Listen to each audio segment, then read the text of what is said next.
Em nome do Pai, do Filho e do Espírito Santo. Amém.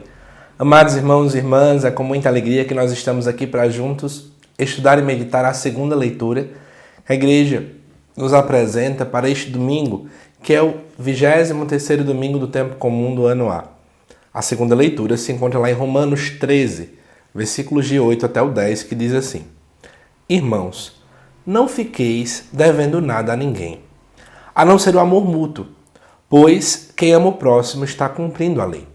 De fato, os mandamentos: não cometerás adultério, não matarás, não roubarás, não cobiçarás, e qualquer outro mandamento se resume neste: amarás o teu próximo como a ti mesmo.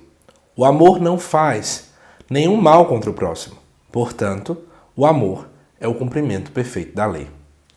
Amados irmãos e irmãs, eu quero começar lhe explicando um pouco do que seria a ideia dessa lei, que tanto Paulo vai falar na carta aos Romanos. Quando o cristianismo está começando a se desenvolver, existe uma tensão existente entre o povo que acredita que Jesus é o Messias e os judeus que não acreditam que Jesus de fato seja o Messias. Essa tensão é bem prejudicial, né? Porque de fato os judeus eles começam a dizer assim, de que a salvação vem pela lei. Paulo vem dizer que a salvação vem pela fé. E que lei era essa que Paulo estava então colocando?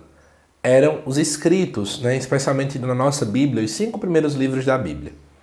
Então eles acreditavam que o fato de cumprir cada um daqueles mandamentos, né? Daquelas ordens, e também das proibições, né? De não fazer daquilo que era colocado nas proibições, eles de fato nos levariam a alcançar a salvação.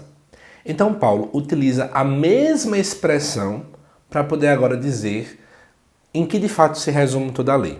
Então ele vai colocar que não se deve dever nada a ninguém, a não ser então o amor mútuo, porque quem ama o próximo está cumprindo a lei. Paulo meio que está dizendo o seguinte: toda a lei se resume no amor. Todos os mandamentos, todas as ordens, toda a vontade de Deus, ela se resume no amar o próximo. Então é mais ou menos nesse contexto em que essa leitura ela acaba aparecendo para nós. Se nós não amarmos, não estamos cumprindo a vontade de Deus. Se nós não estivermos amando o outro, perdoando também, eu incluo, né, a palavra perdão, se nós não estivermos de fato integrados nesta realidade, nós não estamos de modo algum cumprindo a lei. Você pode seguir um monte de regras, mas se você não ama, você não cumpriu na verdade. E para fundamentar isso, ele acaba utilizando alguns dos mandamentos tão conhecidos por nós, né? Das tábuas de pedra que Deus deu a Moisés. Não cometer adultério, não matar, não roubar, não cobiçará. Ele usa esses aqui, né? São todos mandamentos que se referem ao outro.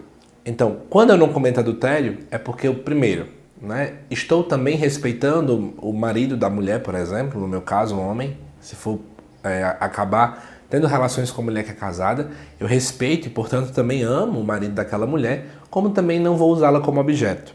Segundo, se eu não mato a outra pessoa, eu tenho respeito pela vida dela. Então, eu estou amando a vida daquela pessoa.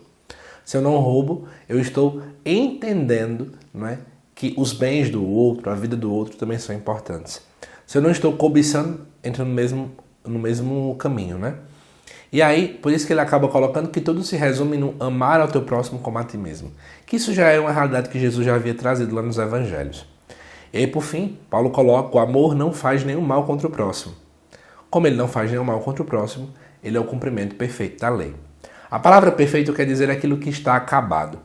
Então, se nós queremos, não é, de fato cumprir a lei de modo acabado, no sentido de modo completo, de modo como Deus deseja, a gente precisa aprender a amar. E aí eu quero ligar com toda a liturgia deste domingo. Nós já vimos, por exemplo, no Salmo que falava sobre não fechar o coração, ouvir a voz de Deus. A voz de Deus nos implica em amar. A primeira leitura nos colocava sobre a questão da omissão. Aquele que ama o outro, ele começa então a compreender que a gente não pode ser omisso. A gente precisa amar o outro ao ponto de ajudar o outro diante das suas realidades. Falar a verdade, porque quem fala a verdade é porque também ama. Espero que você tenha gostado desse estudo. Aguardo você nos próximos vídeos aqui do canal. Até mais.